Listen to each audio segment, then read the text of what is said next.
कैसे मनुष्य का चित्त शांत हो सकता है?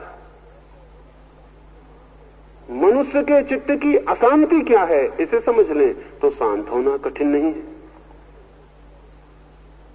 मनुष्य के चित्त की क्या है अशांति? कौन कर रहा है अशांत? कोई और कर रहा है आपको, या कि आप स्वयं? आप स्वयं ही 24 घंटे चित्त को अशांत करने की व्यवस्था कर रहे हैं और फिर पूछते फिरते हैं कि शांत कैसे हो जाऊं। 24 घंटे आप ही कर रहे हैं योजना। जीवन को देखने का सारा ढंग गलत है, इसलिए अशांति पैदा होती है। जीवन को देखने का हमारा ढंग क्या है? अगर आपका आधा छप्पड़ उड़ गया हो तो क्या है आपके जीवन को देखने का ढंग? उड़े हुए छप्पड़ के लिए रोइएगा या बचे हुए छप्पड़ के लिए धन्यवाद देंगे?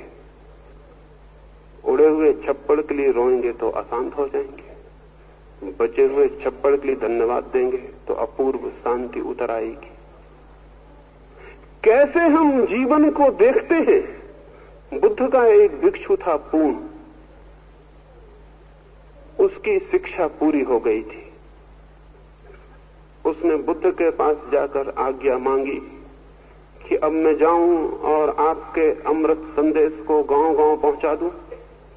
बुद्ध ने कहा, तू कहां जाना चाहेगा, किस तरफ? उस पूर्ण ने कहा, बिहार में एक छोटा सा इलाका था, सूखा उसका नाम था।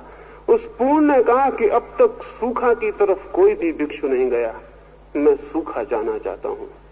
बुद्ध ने कहा, छोड़ दे ये इरादा, अब तक कोई नहीं गया, इसी से तुझे सोचना था कि कोई बात जरूर होगी।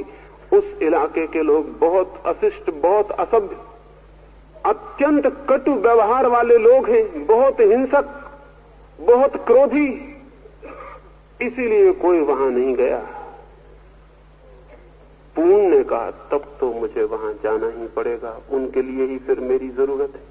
अगर दिए से कोई कहे कि उस तरफ मत जा जहां अंधेरा है, तो दिया क्या कहेगा? मैं न जाऊं उस तरफ जहां अंधेरा है, तो दिया कहेगा फिर मेरी वहां क्या जरूरत जहां सूरज है? मैं वहीं जाऊंगा जहां अंधेरा है। मुझे आज्ञा दें कि मैं सूखा जाऊं। बुद्ध ने कहा, मैं आज्ञा तुझे एक ही शर्त पर दे सकता हूं कि तू मेरे 3 प्रश्नों के उत्तर दे दे। पूर्ण ने कहा, आप पूछें। बुद्ध ने कहा, वहां तू जाएगा, लोग गालियां देंगे, अपमान करेंगे, कटु वचन कहेंगे, तेरे मन को क्या होगा?